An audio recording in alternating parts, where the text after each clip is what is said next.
This is the Shriek!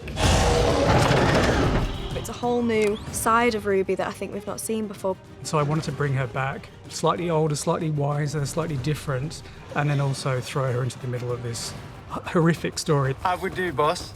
And they all turn to Conrad. The twist was shocking. I haven't played a villain very often. That felt fun and different because we were always looking to try different things. I think Conrad really pries on her vulnerability and then he just breaks her heart. I find it immensely satisfying that his lies come back to bite him.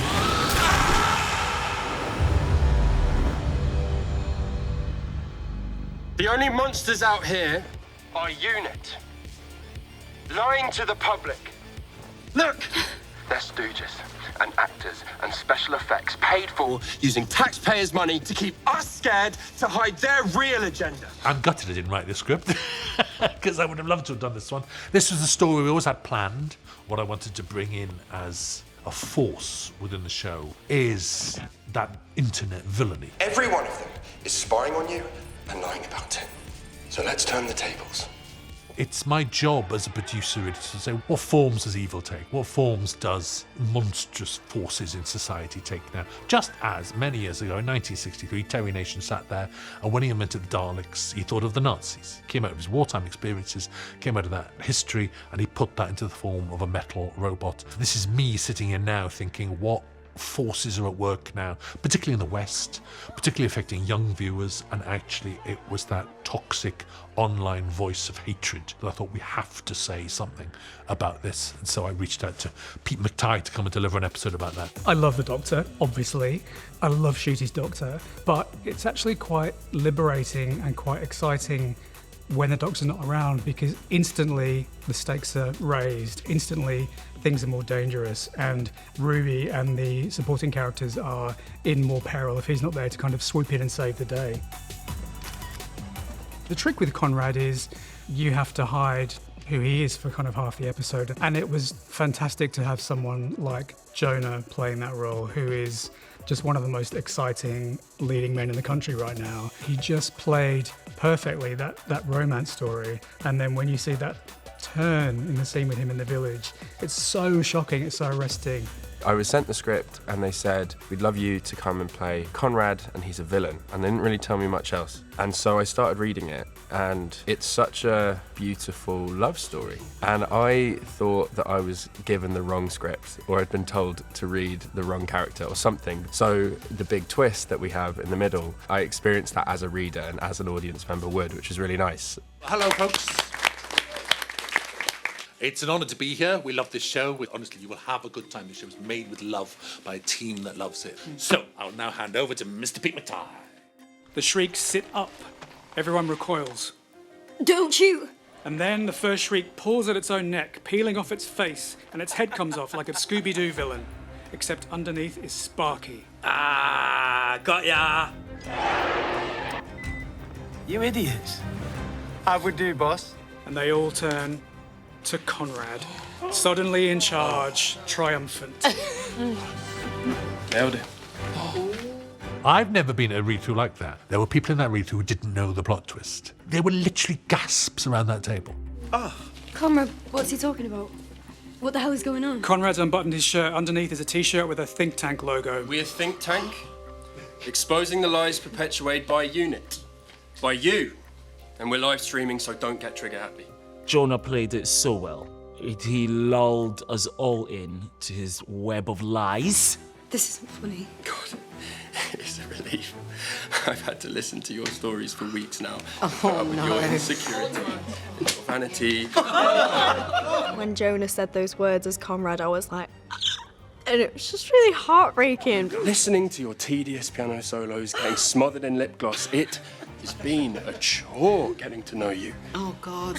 Now it's all worth it. Yeah, it was kind of raucous, and I thought that that was what every Doctor Who read-through is like, but apparently that one was a particularly heightened and boisterous one, so it was fun to be part of. You know what? You gifted me this moment, Ruby Sunday.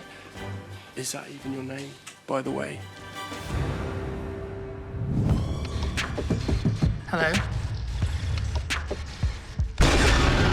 I wrote Shriek, I wrote it as a four-legged kind of creeping animal. And so I lent into those kind of fears when I was a kid of the kind of the wolf and the dog-like creature. Basically, it's a monster that wants to tag you and hunt you and eat you. And that's really simple and really terrifying. You can't reason with it. You can't talk it out of a problem. It just wants to eat you. And that's a great monster to have in the show.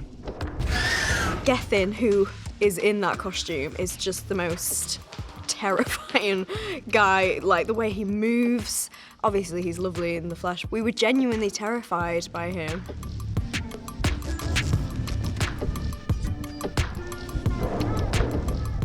I think one of the great things about Doctor Who is there's lots of practical effects. Lots of it happens in camera and there are prosthetics, and it doesn't rely too heavily on VFX, and that's really great as an actor. When the Shriek is coming at you, it's very scary and you don't really need to act too much. So weird to have, like, written him and he's standing here and he's actually quite terrifying. More or less. Those teeth. Yeah. Oh, but like. Amazing. What's it like in there? Are you warm? Yeah, it's really good. Good. Start wearing a The one big person duvet. who's warm. Yeah. How's it going? Oh, it's my creation. So you can see out through the throat, right? Just about. Okay. It's very murky. Yeah. If you can't see my face, we open the mouth more, Right. and so I can see more. What else do you control on that apart from the mouth? So this joystick is the eyeballs. So you can see he's looking. Oh wow. So I can make him Amazing. look around, and I can make him blink Yeah. with this plunger, and then with Do we my- sniff? Yeah, and to sniff, I can move the upper lip and the eyebrows. Oh, so he can furrow Yeah. his brow. That's really good. So kind of. Snarl and yeah. So that's a sniff. Kind of tricky. It's like patting your head and rubbing your tummy. Yeah, You have to think yeah, about all yeah. the pieces together. And we never really see you standing either. Usually you're kind of on all fours and lengthening your body as you kind of crawl, aren't you? Yeah. See, that is actually scarier, I think, when you're like that, because it's kind of dog-like. That is really quite terrifying. Okay, yeah. He worked so hard in that suit, he could hardly see. Our wonderful movement coach, Paul Casey, was with him the whole time. Paul's been on the show forever, and it was very clear to me that what Paul had with those performers was a brilliant shorthand, and it was just easier to say, Paul, can we get this? And Paul would interpret it, so I wouldn't have to worry that either. It's like a sort of co-director in that role, really. Okay, cut there, we're going again. See, there's another Shriek performer, and that was George. He was our stunt Shriek.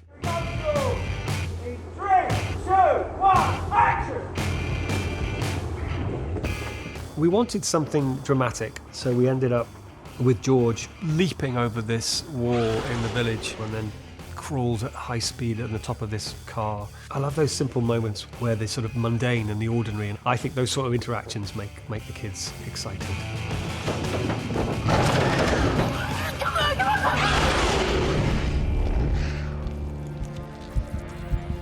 So I'm wondering, how committed are you to the lies you've told? I have a deep love for the Brigadier in the classic series, and that extends to Kate. I had the time to dig deeper into her character in this episode, and what I really wanted to do was challenge her on a very fundamental level and see how far she would go. Where is the Doctor and his box of tricks? Oh, you're so lucky he's not here. She's telling the truth. And actually, I'm glad he's not here, because he would have stopped me. Does she go too far? Would she have let Conrad die? He does actually get his arm ripped off. Is that her fault? Who is she answerable to? How lonely is she? How powerful is she? And actually, we love this, and I think it's something we're going to try and keep going with Kate whenever we see her now, and I hope we keep seeing her forever, because I love working with her. The truth, Conrad, as requested. So I think she gets pushed to the point almost of losing her loyalty to save any human being, regardless of how appalling and despicable and criminal they are or the dreadful things that they do. I think she gets pushed almost to the point of losing her loyalty to that principle. She doesn't, but I thought that was interesting and dark and a fascinating thing to explore and to play with. Please stop it! You told us it's not real. There's no question that she goes too far when she unleashes the Shriek. It's a calculated risk, but it's a very risky move. And it's the beginning of a story that has repercussions beyond this episode, beyond this season, even beyond this show. Last night went way too far. Geneva. Like you said, he'll live. Who are you? Oh, I'm the governor. And it's your lucky day. What's it like playing Mrs. Flood, and what do you think's coming? Well, it's a bit of a ride. I bet. I have no idea. And then I did think I had an idea at the end of the last series. Yeah. But it's all changing again. But thank you so much for giving me this outfit and character. It's so, joy. And I'd love to do more. I mean, I really quite like the prison. I think there could be a spin-off show in this. Mrs. Flood running a prison. Let's just do it. We'll tell Russell. Get on the phone. At the end of series 1, you kind of saw her reveal true villainy. She stood on that rooftop, not camply at all, in a white fur coat, revealing her villainous intent. And now that's continuing. Now she's mysteriously Belinda's neighbour as well. Clearly it's all heading somewhere. This is the year in which you find out, and the flood is unleashed.